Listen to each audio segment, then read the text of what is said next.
Ya, bismillahirrahmanirrahim. Alhamdulillah wa syukurillah, salatu wassalamu ala rasulillah wa ala alihi wa sahbihi wa man tabi'ahum bi ihsani ila yaumiddin. Ba'd. Hasbunallah wa ni'mal wakil wa la haula wa la quwata illa billah. Segala puji hanya milik Allah Subhanahu wa taala, Rabb semesta alam yang telah memberikan kepada kita semua nikmat kesehatan, nikmat kesempatan untuk dipertemukan di link Zoom ini. Semoga Allah Subhanahu wa taala yang ada di ruang Zoom ini mendapatkan limpahan rahmat dan kasih sayang dari Allah Subhanahu wa taala. Kullu amin wa antum bi khair. Jadi selawat serta salam kita curahkan kepada baginda Rasulullah Muhammad sallallahu alaihi wasallam. Ketika nama beliau sallallahu alaihi wasallam disebut, maka kita ditekankan, bukan disunahkannya, tapi ditekankan untuk bersalawat kepada beliau sallallahu alaihi wasallam. Jadi ketika kita bersalawat kepada Rasulullah sallallahu alaihi wasallam, maka kita akan mendapatkan juga salawat dari Allah Subhanahu wa taala. Ya. Para malaikat, binatang yang ada di laut, dan seluruh binatang yang ada di permukaan bumi ini pun bersalawat kepada Rasulullah sallallahu alaihi wasallam. Dan tentunya anak sekalian, kita sebagai penuntut ilmu di bagian daripada jihad fisabilillah. Jadi jihad kita saat sekarang ini adalah menuntut ilmu. Anak sekalian, para guru yang kami hormati, pada kesempatan yang berbahagia ini kami akan sedikit mengangkat terkait dengan 3 amalan yang dilakukan di setiap paginya. Amalan yang kita lakukan di setiap paginya adalah sesuatu amalan yang sangat mulia. Jadi kalau ada orang-orang yang bangun sebelum subuh, itu beda auranya dengan orang yang bangun setelah subuh. Ya, sangat beda auranya. Ya, kalau misalnya sebelum subuh mereka bangun, itu Masya Allah segar. Tapi kalau orang bangun setelah subuh, misalnya jam 6, setengah 7, bahkan ada yang bangun jam 8. Itu luar biasa itu kemalasannya. Ada apa dengan anak-anak orang-orang yang senantiasa suka bangunnya setelah subuh? Ya, seperti apa amalan yang kita lakukan ketika ingin mendapatkan kebaikan di setiap paginya? Jadi anak-anak sekalian sama-sama berbahagia. Yang pertama itu yang harus di pagi hari, yaitu hendaknya kita bangun sebelum subuh. Ya, kata Rasulullah sallallahu alaihi wasallam, Allahumma barik li ummati fi bukuriha. Ya Allah, berkahilah umatku di waktu pagi mereka. Jadi kalau kita mau diberkahi anak sekalian, bangun sebelum subuh atau bangun ketika pas azan subuh. Itu minimal. Jadi kalau kita ingin mendapatkan keberkahan di pagi hari ini, syaratnya adalah bangun lebih awal. Begitu ya. Kemudian apa yang dilakukan ketika bangun di awal subuh anak sekalian? Ada yang tahu? Yang sebagaimana sabda Rasulullah sallallahu alaihi wasallam yang diriwayatkan oleh hadis riwayat Muslim, yaitu afdalus siyam ba'da Ramadan syahrullah Muharram wa afdalus shalah ba'dal faridah sallu al-lail. Jadi anak sekalian, puasa yang paling utama setelah puasa Ramadan adalah berpuasa pada bulan Muharram. Ya, kita sudah lewati bulan Muharram ya. Sedangkan sholat yang paling utama setelah sholat wajib adalah sholat malam. Ya, hadis riwayat Muslim. Jadi anak-anak sekalian yang mungkin sudah terbiasa sholat malam, Masya Allah, barakallahu fikum.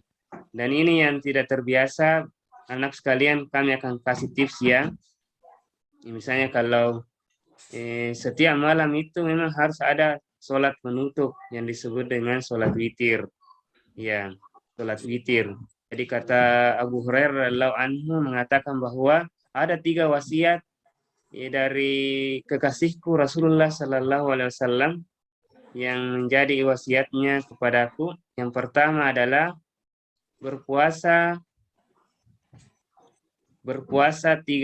tiga hari di bulan Hijriah, puasa putih ya, atau ayyamul bid. Ya, kemudian yang kedua adalah sholat duha. Ya, sholat duha. Sebenarnya yang lebih pertama sebenarnya itu adalah witir sebelum tidur. Jadi witir sebelum tidur. Witir itu anak sekalian dilaksanakan boleh setelah sholat tahajud dan boleh ketika hendak berangkat tidur. Jadi kita mungkin agak sibuk kalau tidak bisa bangun pada waktu-waktu tersebut, pada waktu sahur, maka kita tidak apa-apa kita sholat witir dulu. Minimal 1 rakaat. 1 rakaat jadi witir itu anak sekalian ada ganjil. Bisa 1, bisa 3. Ya, itu biasa yang lumrah itu di negeri kita ini. Jadi biasanya kalau sholat tarwih ditutup dengan witir 3 rakaat. 8 sholat tarwihnya. Jadi 11 semua. Ada juga sholat tarawih dengan witir itu 23. Berarti 20 tarawihnya, witirnya 3. Jadi anak sekalian sama-sama berbahagia. Tidak ada witir 2 kali witir dalam 1 malam. Jadi misalnya kalau sudah maki witir sebelum tidur, kemudian maki sebentar bangun sholat tahajud, anak sekalian jangan maki lagi sholat witir. Karena sholat witir itu 1 kali dalam 1 malam. Ya, sudahkah sholat tahajud Ustaz? Masa tidak tutup ki? Ya, jadi anak sekalian sholat witir itu cuma 1 kali dilaksanakan. Ya kalau malas ki 1 rakaat saja. 1 rakaat saja. Misalnya kalau bagaimana cara supaya kita semangat untuk bangun sholat malam atau sholat tahajud, itu niatkan, pasang alarm tak, cepat tidur, jangan begadang, berdoa kepada Allah Subhanahu wa taala, ya Allah mudahkanlah saya untuk bangun untuk sholat malam. Insya Allah Allah akan membangunkan kita dengan cara mungkin bunyi alarm tak, ataukah tiba-tiba keluar pergi kencing, buang air kecil, ataukah ada kucing yang lompat di dekat, ataukah ada sesuatu yang tiba-tiba suaranya keras. Itu tanda-tanda semua bagian dari isyarat Allah Subhanahu wa taala untuk membangunkan hambanya. Tidak perlu datang orang tua bangun kina. Karena kita tahu bahwa anak sekalian itu sholat tahajud sangat berat, kecuali mungkin orang-orang yang sudah terbiasa. Jadi minimal 2 rakaat saja. Ya, kalau kita itu syaratnya untuk mendapatkan keberkahan di pagi hari. Kemudian yang kedua anak sekalian, amalan yang kedua sholat subuh tepat waktu. Ya, ada di sini sudah sholat subuh, angkat tangan. Yang sudah sholat subuh, Masya Allah, luar biasa. Sholat subuh, ya sholat subuh. Sholat subuh itu adalah sebelum terbit matahari, ya syuruk. Jadi kalau ada di sini yang sholat subuh sudah kelihatan matahari, ya bukan namanya sholat subuh. Bukan namanya sholat subuh tapi walaupun semuanya diniatkan. Pernah satu ketika itu Rasulullah Sallallahu Alaihi Wasallam tidak melaksanakan sholat sunnah sebelum subuh. Ini beda sebenarnya. Ya, karena keutamaan sholat sunnah sebelum subuh adalah lebih baik daripada bumi beserta isinya. Jadi, kalau ingin mendapatkan amalan yang luar biasa, itu laksanakan sholat sunnah sebelum subuh. Ya, luar biasa. Sholat sunnah saja anak sekalian itu luar biasa pahalanya. Apatah lagi sholat subuhnya. Jadi kalau anak sekalian sudah terbiasa untuk bangun sholat subuh, dan tentunya ini sholat subuh secara berjamaah. Ya, secara berjamaah. Ada yang sholat subuh berjamaah tadi di masjid, ya angkat tangan dulu, anak soleha. Kalau putri itu lebih baik sholat di rumah saja. Di rumah, di dalam rumah itu ada kamar. Di situ, Ki. Ya, karena perempuan itu memang tertutup. Beda laki-laki. Ya, laki-laki itu sholat berjamaah di mana? Kalau bisa di masjid. Kalau musola. Ya, itu ciri seorang muslim yang sejati itu. Ya. Kemudian yang ketiga, anak sekalian berzikir setelah subuh. Terkadang kalau kita sudah salam, Assalamualaikum warahmatullahi wabarakatuh, ke kanan, ke kiri, itu ada yang langsung lompat. Ya, karena selesai nih katanya sholatnya. Jadi rangkaian sholat anak-anak sekalian, kalau kita mau mendapatkan keutamaan berkah pada saat sholat itu, ada zikir pada sholat. Ada zikir pada sholat. Khusus di pagi hari, ada yang namanya zikir pagi. Ya. Kata Rasulullah Sallallahu Alaihi Wasallam, barang siapa sholat subuh berjamaah, kemudian ia duduk berzikir kepada Allah sampai terbit matahari. Ya, lalu ia sholat 2 rakaat, maka ia akan memperoleh pahala haji dan umroh. Rasulullah Sallallahu Alaihi Wasallam mengatakan, tammah, tammah, tammah. Apa yang dimaksud dengan tammah? Sempurna. Ya, sempurna ya. Jadi Rasulullah mengatakan 3 kali sempurna. Jadi kalau kita tidak, masa pandemi ini sangat cocok. Kalau kita mau mendapatkan pahala yang luar biasa, itu hanya didapatkan di pagi hari. Kalau begitu deh, kalau pulang sekolah, saya mau sholat begini. Bukan, enggak. Di sesuatu anak sekalian, ke fadilah ibadah itu, kita mendapatkan keutamanya itu ada waktunya. Ada waktunya. Jadi misalnya kalau kita ingin mendapatkan akan dibangunkan nanti surga dibangunkan rumah di surga, itu kita syaratnya itu sholat 12 rakaat, sholat sunnah. Itu muakkad ya. Jadi kalau kita laksanakan sholat sunnah 12 rakaat setiap harinya selama mungkin 40 hari minimal, 40 hari, salah hadis, itu Allah Subhanahu wa Ta'ala akan membangunkan rumah kita di surga. Masya Allah. Kalau kita masih kontra-kontra di dunia, ya masih kontra orang tua tak kadang pindah di misalnya di Parantambung, pindah lagi di Moncongloe, lagi di Goa dan seterusnya, itu tidak tetap karena masih ngontrak kodong. Tapi kalau kita meniatkan kita mencari pahala yang luar biasa ini, yang mengerjakan sholat sunnah 12 rakaat, insya Allah Allah dan Rasulnya itu benar adanya, janjinya benar. Jadi kalau kita ingin mendapatkan, itu namanya ibadah cerdas ya, anak-anak sekalian. Kalau kita ingin berbeda dari yang lain, kita harus melakukan ibadah amalan-amalan cerdas. Ya.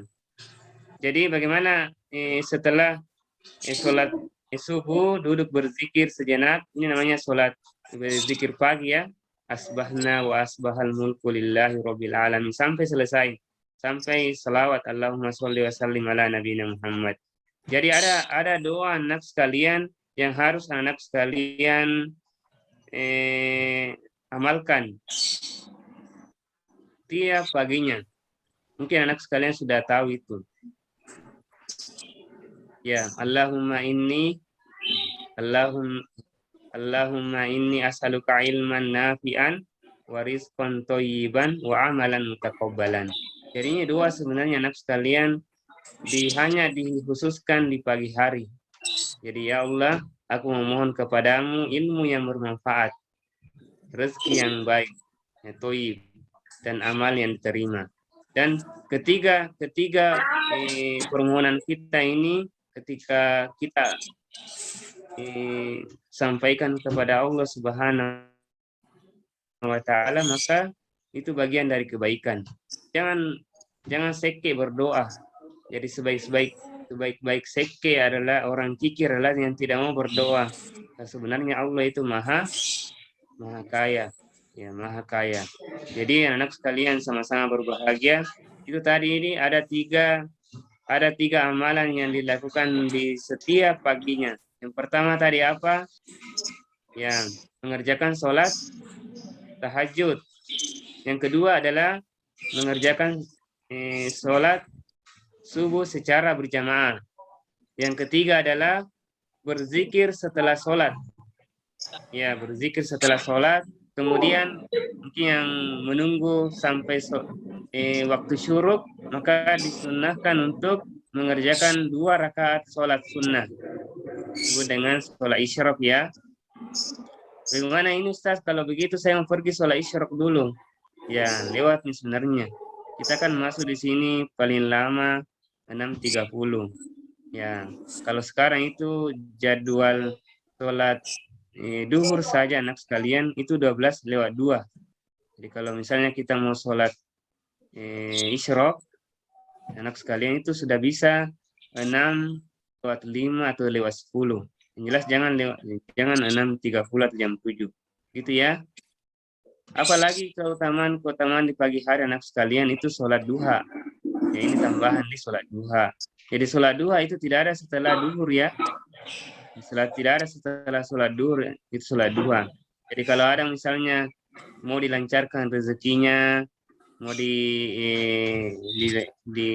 dilancarkan urusannya atau dan seterusnya, itu hendaknya rutinkan sholat duha walaupun 2 rakaat. Ya, jadi kalau ada misalnya dagang di sini orang tua atau bisnis dan seterusnya, itu rutinkan sholat duha. Karena untuk menjemput rezeki itu dia tidak tahu apakah setelah kita sholat duha ataukah, yang jelas kebaikan itu anak sekalian jangan ditunda. Sama dengan kemarin itu sholat membaca surah Al-Kahfi. Ada yang sudah selesai baca surah Al-Kahfinya di sini? Ada? Ya.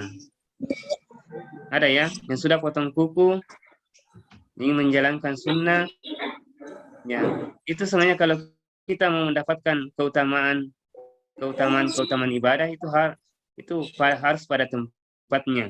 Kita bisa juga potong kuku di hari Sabtu, Senin, tapi kita tidak dapatkan keutamaan layaknya di hari Jumat. Ya, membaca surah Al-Kahfi di hari yang lain itu sedikit keutamaannya. Berbeda ketika kita membaca surah Al-Kahfi di hari Jumat dan seterusnya. Itu mungkin anak sekalian,